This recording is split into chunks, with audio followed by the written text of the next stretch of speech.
ये कहानी है विष्णु की, जो कभी बैडमिंटन का नामचीन खिलाड़ी हुआ करता था। कोर्ट पर उसका रैकेट चलना मतलब जीत तय थी। हर टूर्नामेंट में, हर अखबार में, हर दर्शक की जुबान पर बस एक ही नाम गूंजता था, विष्णु। लेकिन जिंदगी हर किसी को बराबर मौके नहीं देती। घर की हालत बिगड़ने लगी तो विष्णु को अपनी जुनून की जगह जिम्मेदारी निभानी पड़ी। वह अपने सपनों को अधूरा छोड़ शहर चला गया। मजदूरी करने कई साल बीत गए। अब विष्णु अपनी पत्नी तुलसी और बेटे आदित्य के साथ फिर अपने पुराने गाँव लौट आया है। वह अब रेलवे के कारखाने में काम करता है। दिन भर की थकान के बाद भी हर रात वह अपने पुराने रैकेट को पकड़कर सो जाता है, मानो वो अब भी अपने अधूरे खेल का सपना देखता हो। एक दिन तुलसी आदित्य को स्कूल में एडमिशन कराने ले जाती है। टीचर फॉर्म देखकर कहती है, फॉर्म तो पूरा भर दिया, मगर स्पोर्ट्स सेक्शन खाली है। बिना किसी स्पोर्ट्स के एडमिशन नहीं हो सकता, इसीलिए तुम्हें कोई एक स्पोर्ट्स चुनना ही होगा। यह बात सुनकर तुलसी पहले विष्णु को फोन करती है, लेकिन जैसे ही विष्णु को स्पोर्ट्स शब्द सुनाई देता है तो विष्णु का पुराना दर्द जाग उठता है। वह गुस्से में कहता है, अगर बिना स्पोर्ट्स के एडमिशन नहीं होगा तो किसी और स्कूल में आदित्य का एडमिशन करवा लो। मगर तुलसी अपने बेटे के अच्छे भविष्य के लिए उसे किसी दूसरे स्कूल में नहीं भेजना चाहती, इसलिए वह बिना विष्णु को बताए आदित्य का एडमिशन उसी स्कूल में स्पोर्ट्स कैटेगरी बैडमिंटन में करवा देती है। लेकिन आदित्य से कहती है, पापा को मत बताना, ये बात हमारे बीच ही रहे। अब तुलसी को अपने बेटे के लिए बैडमिंटन खरीदना था, इसलिए वह अपने पति के दोस्त राजू के स्पोर्ट्स की दुकान पर जाती है और बैडमिंटन दिखाने को कहती है। राजू आदित्य के बैडमिंटन खेलने की बात सुनकर बहुत खुश हो जाता है और तुलसी से कहता है, पहले इसका बाप चैंपियन था, अब बेटा भी चैंपियन बनेगा। लेकिन तुलसी को राजू की यह बात मजाक लगती है, इसलिए वह कहती है, भैया क्यों मजाक कर रहे हो। लेकिन राजू कहता है, आपको शायद विष्णु के बारे में कुछ पता नहीं है। यह सुनकर तुलसी राजू से विष्णु का सारा सच जानने की कोशिश करती है। तब राजू दुकान के एक कोने से पुरानी सीडी निकालता है और टीवी चालू करके विष्णु के बैडमिंटन खेलने की वीडियो दिखाता है। स्क्रीन पर युवा विष्णु दिखाई देता है। कोर्ट में उसकी रफ्तार, हर शॉट पर तालियों की गूंज और उसकी आंखों में जीत का जुनून था। वीडियो में अपने पति को इस तरह का बैडमिंटन खेलते देख तुलसी हैरान रह जाती है। लेकिन घर लौटकर वह विष्णु से झूठ बोलती है कि आदित्य का एडमिशन तो हो गया है, लेकिन शुक्रवार और शनिवार को आने में थोड़ी देर हो जाएगी। स्कूल से देर से आने की बात सुनकर विष्णु थोड़ा हैरान हो जाता है, लेकिन तुलसी बात को टालने के लिए विष्णु से खाने के बारे में पूछती है। इसी बीच उनका बेटा आदित्य अपने पिता के बैडमिंटन चैंपियन होने की बात सुनकर उन्हें देखता ही रह जाता है। अब आदित्य स्कूल में जाकर अपने पिताजी की तरह बैडमिंटन खेलने की कोशिश करता है, लेकिन पहली बार आदित्य बैडमिंटन खेलने की कोशिश कर रहा था, इसलिए वह ठीक से नहीं खेल पा रहा था। लेकिन अपने पिताजी की तरह अच्छा खिलाड़ी बनने के लिए वह घर आकर टीवी पर अपने पिताजी का पुरानी वीडियो देखने लगता है और उसी तरह अभ्यास करने की कोशिश करता है। अब धीरे धीरे आदित्य बैडमिंटन सीख जाता है। एकेडमी में जब कोच आदित्य का खेल देखते हैं तो वे बहुत खुश होते हैं। कोच प्रिंसिपल को बुलाकर आदित्य की खूब तारीफ करते हैं। इधर आदित्य के पिता को अपने बेटे के बारे में कुछ पता नहीं था। वे चुपचाप ट्रेन के कारखाने में मन लगाकर काम करते थे। एक दिन आदित्य अपने पिता के फाइनल मैच की सीडी देखने की कोशिश करता है। तभी राजू जल्दी से सीडी लेकर कहता है, अरे ये तो खराब है, तुम दूसरी देख लो। असल में राजू नहीं चाहता कि आदित्य उस हार को देखे जिसने विष्णु को बैडमिंटन से दूर कर दिया था। अगले दिन आदित्य के स्कूल में बैडमिंटन फाइनल मैच था, इसलिए वह जल्दी से अपनी मां के पैर छूकर स्कूल चला जाता है। आदित्य कोर्ट पर उतरता है और अपने पिता की तरह आत्मविश्वास से खेलता है। हर शॉट, हर पॉइंट पर उसके हाथ खुद ब खुद पिता की चाल दोहरा रहे थे। जब वह जीतता है, पूरा स्कूल तालियों से गूंज उठता है। प्रिंसिपल आदित्य को ट्रॉफी देते हैं और कहते हैं, तुम्हारे जैसे खिलाड़ी ही देश का नाम रोशन करेंगे। अब घर आकर आदित्य उस ट्रॉफी को अपने माँ के सामने रख देता है। तुलसी अपने बेटे को चैंपियन बनते देख खुशी से गले लगा लेती है। तभी विष्णु ऑफिस से घर आ जाता है। विष्णु को आते देख तुलसी उस ट्रॉफी को किचन में ही छुपा देती है। लेकिन उसी समय स्कूल से एक फोन आता है, लेकिन फोन विष्णु उठाता है और पूछता है, कौन बोल रहा है। स्कूल की टीचर कहती हैं, क्या तुलसी से बात हो सकती है। तब विष्णु तुलसी को बुलाता है। टीचर तुलसी से कहती हैं, प्रिंसिपल आपसे मिलना चाहते हैं, कृपया स्कूल आकर मिल लीजिए। फोन करते ही विष्णु पूछता है, क्या कहा स्कूल वालों ने। तुलसी हिचकिचाते हुए जवाब देती है, कल स्कूल में पेरेंट्स मीटिंग है, मैं जाकर मिल लूंगी। लेकिन विष्णु को तुलसी की बातें सुनकर कुछ अजीब लगती है, जैसे उसे लग रहा था कुछ तो है जो तुलसी उससे छिपा रही है। अब राजू आदित्य को एक अच्छे स्टेडियम में ट्रेनिंग कराने के लिए ले जाता है, लेकिन वहाँ का कोच राजू से कहते हैं, यहाँ तो सिर्फ बड़े बड़े लोगों के बच्चे ही ट्रेनिंग लेते हैं, तुम्हारे जैसे गरीब लोगों को यहाँ जगह नहीं मिल सकती। लेकिन राजू कहता है, सर आदित्य अपने स्कूल में चैंपियन रह चुका है, देखो स्कूल से उसे चैंपियन का लेटर भी मिला है। लेकिन वह कोच राजू की बात सुनकर भी आदित्य को एडमिशन देने से साफ मना कर देता है। इस पर राजू आखिरी बार कोच से कहता है, सर बस 5 मिनट के लिए आदित्य को खेलने का मौका दे दीजिए। तब कोच मान जाता है और आदित्य को 5 मिनट के लिए खेलने देता है। आदित्य जैसे ही कोर्ट में उतरता है तो वह पहले ही राउंड में अपने विपक्षी खिलाड़ी से हार जाता है। यह देखकर राजू आदित्य को सही से खेलने के लिए कहता है, लेकिन आदित्य हर बार अपने सीनियर खिलाड़ी से हार जाता है। तब वह कोच आदित्य और राजू दोनों की बहुत बेइज्जती करता है और उन्हें स्टेडियम से भगा देता है। लेकिन राजू हार नहीं मानता है। वह आदित्य से कहता है कि तुम अपने पापा सिद्धार्थ से ट्रेनिंग देने की बात करो। लेकिन आदित्य अपने पापा से ट्रेनिंग लेने से मना कर देता है। इधर जब विष्णु अपनी ड्यूटी से लौटकर घर आता है तो पानी पीने के लिए किचन में गिलास ढूंढने लगता है। तभी उसे अलमारी के कोने में आदित्य की वही ट्रॉफी दिखाई देती है जो वह स्कूल में जीता था। अब विष्णु उस ट्रॉफी के बारे में तुलसी से पूछता है, लेकिन तुलसी विष्णु से झूठ बोल देती है कि यह ट्रॉफी आदित्य की दोस्त की है जो यहाँ भूल गया था। अब विष्णु तुलसी से उस ट्रॉफी के बारे पूछता है, लेकिन तुलसी विष्णु से झूठ बोल देती है कि यह ट्रॉफी आदित्य के दोस्त की है जो यहाँ भूल गया है। तभी विष्णु तुलसी से कहता है, खेलने वाले लड़कों से इसने कब दोस्ती कर ली, तुमने रोका भी नहीं, मैंने तुम्हें कितनी बार मना किया था। इधर आदित्य अपने पापा की सारी बातें सुन लेता है और उदास होकर घर के अंदर आता है और सुबह होते ही नाराज आदित्य राजू की दुकान पर जाता जाता है और अपना बैग लेकर जाने लगता है। तभी राजू आदित्य से पूछता है, क्या हुआ छोटे चैंपियन, तुमने अपने पापा से ट्रेनिंग के लिए बात की? लेकिन आदित्य बिना कुछ कहे वहाँ से चला जाता है। ये देख राजू जानबूझकर विष्णु को लेकर आदित्य के स्कूल कुछ सामान पहुँचाने जाता है और कहता है कि थोड़ी देर यही रुको, मैं सामान देकर आता हूँ। तब विष्णु स्कूल में बैडमिंटन खेलते हुए लड़कों को देखने लगता है, लेकिन तभी विष्णु अपने बेटे आदित्य को बैडमिंटन खेलते हुए देखता है तो वह बहुत गुस्सा हो जाता है और गुस्से में आकर आदित्य के पास जाता है और उसके हाथों से बैडमिंटन छीनकर फेंक देता है और आदित्य को लेकर सीधे अपने साथ घर ले आता है। घर पहुंचते ही तुलसी पूछती है, क्या हुआ है जो तुम इतने गुस्से में? तभी विष्णु गुस्से में तुलसी को भला बुरा कहने लगता है। इतने में राजू वहां आ जाता है और विष्णु को समझाने की कोशिश करता है, लेकिन विष्णु उल्टा राजू पर ही गुस्सा हो जाता है और उससे कहता है, मैंने तुम्हें कितनी बार मना किया था कि मेरे पर्सनल लाइफ से दूर ही रहना। अब राजू विष्णु को समझाने की कोशिश करता है, लेकिन विष्णु उल्टा राजू पर ही गुस्सा करने लगता है, जिससे राजू उदास होकर वहां से चला जाता है। अगले दिन जब विष्णु ट्रेन के इंजन पर काम कर रहा था, तभी उसे एक वर्कर बताता है कि आपसे कोई मिलने आया है। वह कोई और नहीं बल्कि विष्णु की पुरानी प्रेमिका राधा थी। राधा को कई सालों बाद देखकर विष्णु उसे देखता ही रह जाता है, लेकिन राधा उससे कहती है, क्यों तुम आदित्य के साथ ऐसा कर रहे हो? वह एक अच्छा बैडमिंटन खिलाड़ी है, उसे आगे बढ़ने से रोकने के बजाय तुम उसका साथ क्यों नहीं देते? लेकिन विष्णु कहता है, मैं उसे आगे बढ़ने से नहीं रोक रहा, बल्कि उसे उस दर्द से बचा रहा हूँ जो उसे आगे चलकर मिलेगा। तुम्हें तो याद ही होगा जब कुछ अमीर घर के लड़कों ने मुझे फाइनल में खेलने से रोकने के लिए मेरा पैर तोड़ दिया था और डॉक्टर ने मुझे 1 महीने तक खेलने से मना किया था। फिर घर का खर्च चलाने के लिए मुझे अपना सपना छोड़ बाहर जाकर मजदूरी करना पड़ा। इसीलिए मैं चाहता हूँ कि मैंने जो दर्द सहा वैसा दर्द मेरे बेटे को ना झेलना पड़े। यह सुनकर राधा विष्णु को हिम्मत देती हुई कहती है, उस समय तुम्हें पैसों की जरूरत थी, पर अब हालात अलग है। अब ऐसा कुछ नहीं है। आज तुम्हारा बेटा तुम्हारे अधूरे सपने को पूरा कर सकता है। तुम्हें डर से नहीं बल्कि भरोसे से उसका साथ देना चाहिए। बस एक बार अपने बेटे के अच्छे भविष्य के बारे में सोचो।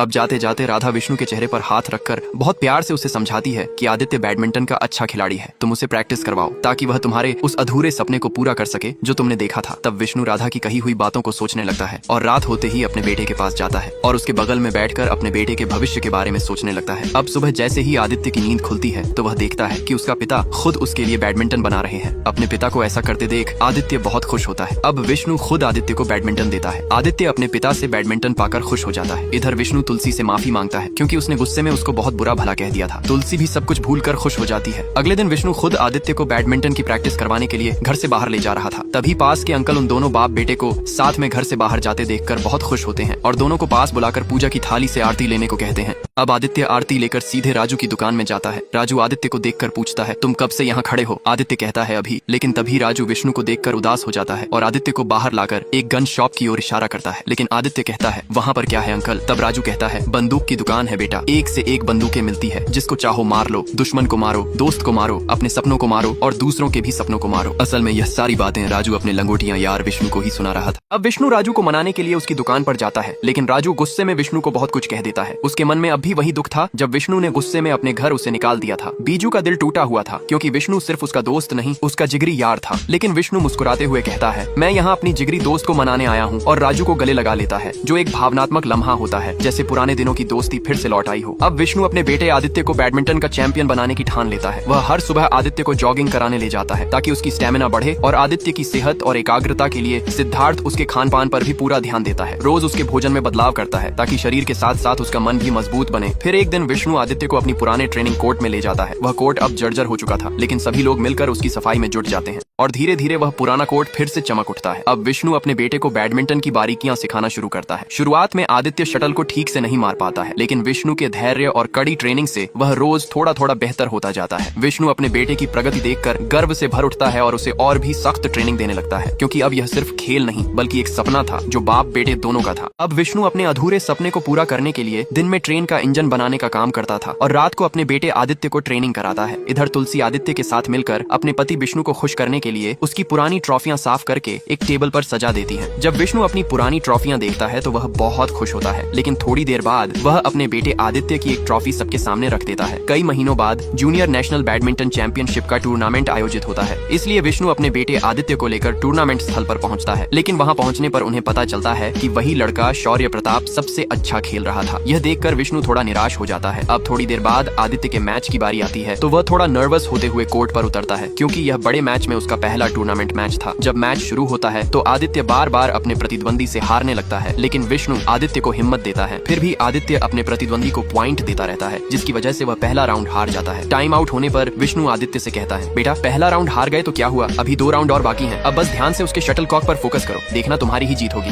अब टाइम आउट होने पर विष्णु आदित्य से कहता है, बेटा पहला राउंड हार गए तो क्या हुआ, अभी 2 राउंड और बाकी हैं, अब बस ध्यान से उसके शटलकॉक पर फोकस करो, देखना तुम्हारी ही जीत होगी। पिता से सीख लेकर आदित्य दूसरा राउंड खेलने जाता है। दूसरे राउंड में पहुंचते ही आदित्य पहले से कहीं बेहतर खेल दिखाने लगता है। आदित्य लगातार पॉइंट हासिल करने लगता है और देखते ही देखते आदित्य 16 पॉइंट से दूसरा राउंड जीत जाता है। आदित्य को जीतते देख विष्णु बहुत खुश होता है। अब तीसरे राउंड में भी आदित्य अपने प्रतिद्वंदी को हराकर जीत हासिल कर लेता है। आदित्य को जीतता देख उसकी माँ राधा भी बहुत खुश होती है। मैच जीतने के बाद विष्णु आदित्य को लेकर घर लौट आता है। घर आते ही विष्णु आदित्य को फिर से ट्रेनिंग देने लगता है कि आगे और भी बेहतर कैसे खेलना है। अगले दिन आदित्य अपने पिता की रणनीति को बिल्कुल उसी तरह अपनाते हुए बैडमिंटन खेलता है, जिससे वह अपने से कहीं अधिक शक्तिशाली खिलाड़ी को हराकर चौंका देता है। इस जीत के बाद राजू आदित्य की बहुत तारीफ करता है, लेकिन विष्णु अपने बेटे को और बेहतर खेलने की सलाह देते हैं। इसी बीच जब आदित्य अपनी पैंट और शर्ट बदल रहा होता है, तभी शौर्य प्रताप और उसके दोस्त उसका मजाक उड़ाते हैं। ये देखकर आदित्य को बहुत बुरा लगता है। इसलिए रात को जब सब लोग खाना खा रहे होते हैं तो आदित्य खाना नहीं खाता है और चुपचाप जाकर सो जाता है।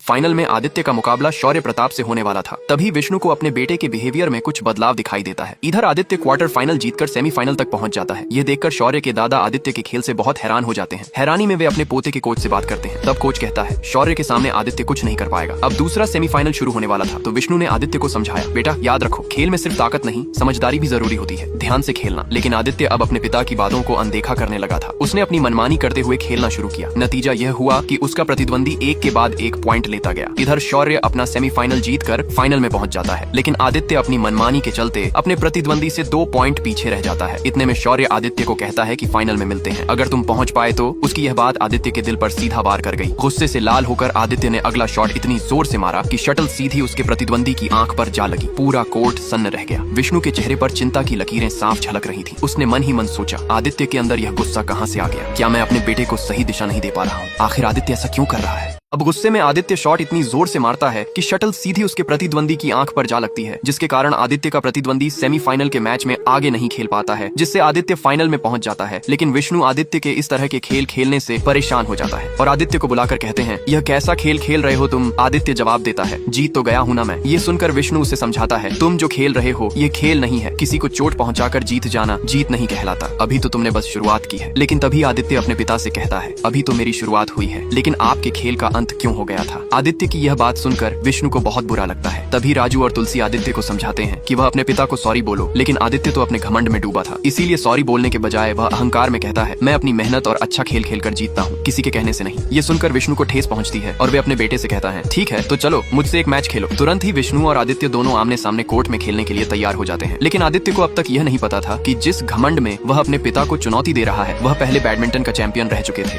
अब विष्णु अपने बेटे आदित्य का घमंड तोड़ने और उसे असली खेल का मतलब समझाने के लिए खुद कोर्ट में उतरता है। कोर्ट पर कदम रखते ही वह पहले ही राउंड में आदित्य को मात देकर एक पॉइंट बना लेता है। कुछ ही देर में दूसरा राउंड भी जीत लेता है और स्कोर 2-0 हो जाता है। धीरे धीरे हर राउंड में विष्णु का अनुभव और खेल की समझ हावी होने लगती है। आदित्य कितना भी कोशिश करता मगर वह एक भी राउंड नहीं जीत पाता। इधर पुरानी फ्रैक्चर की वजह से विष्णु के पैर में दर्द उभर आता है, लेकिन वह उस दर्द को नजरअंदाज करके अपने बेटे को खेल की असली भावना सिखाने के लिए खेलना जारी रखता है। कई राउंड हारने के बाद आखिरकार आदित्य निराश होकर रैकेट नीचे रख देता है। उसकी मायूसी देखकर विष्णु भी थोड़ा उदास हो जाता है, लेकिन वह अपने बेटे की गलती को भुलाकर उसे समझाने का फैसला करता है। घर लौटने पर तुलसी विष्णु से पूछती है, क्या आदित्य कभी अपने पापा जैसा चैंपियन बन पाएगा? विष्णु मुस्कुराते हुए जवाब देता है, नहीं, मेरा बेटा मुझसे भी बेहतर खिलाड़ी बनेगा। विष्णु की यह बात सुनकर तुलसी की आंखें खुशी से चमक उठती हैं। वह प्यार से कहती है, सच में तुम बहुत अच्छे पिता हो और मेरे लिए एक बेहतरीन पति भी, जो खुद दर्द में रहकर भी दूसरों को मुस्कुराना सिखाता है। ये सुनकर विष्णु भावुक हो जाता है और दोनों एक दूसरे को गले लगा लेते हैं। अब सुबह होते ही आदित्य राजू की दुकान पर आता है और अपने पिता के फाइनल मैच की पुरानी वीडियो देखने लगता है। वह देखता है कि फाइनल मैच के दिन उसके पिता के पैर में फ्रैक्चर हो गया था, जिसकी वजह से वह मैच हार गए थे। अपने पिता का सच जानकर आदित्य रोने लगता है। तभी राजू उसके पास आकर उसे समझाता है, तुझे शायद पता नहीं है, तेरा बाप तेरी वजह से इस खेल की दुनिया में वापस आया है। जा तैयारी कर, आज का मैच तुझे खुद के लिए नहीं बल्कि अपने पिता के उस अधूरे सपने के लिए खेलना है जो उसने कभी देखा था। अगले दिन आदित्य फाइनल मैच खेलने के लिए कोर्ट पर पहुंचता है। उधर से शौर्य भी मैच खेलने के लिए कोर्ट में आता है। इधर मैच शुरू होने से पहले आदित्य अपने पिता के पैर छूकर उनका आशीर्वाद लेता है। विष्णु भी अपने बेटे की इस विनम्रता को देखकर गर्व महसूस करता है और उसे मुस्कुराते हुए कोर्ट के अंदर भेजता है। तभी अनाउंसर घोषणा करता है कि जो खिलाड़ी ये फाइनल मैच जीतेगा वही जापान में होने वाले बैडमिंटन टूर्नामेंट में भारत का प्रतिनिधित्व करेगा। इसके बाद आदित्य और शौर्य के बीच फाइनल मैच शुरू होता है। मैच शुरू होते ही शौर्य तेजी से खेलते हुए पहला पॉइंट हासिल कर लेता है और थोड़ी ही देर में वह एक और पॉइंट जीत लेता है। अब धीरे धीरे मैच आगे बढ़ता है और हाफ टाइम तक शौर्य के 12 पॉइंट हो जाते हैं, जबकि आदित्य के सिर्फ 3 पॉइंट रहते हैं।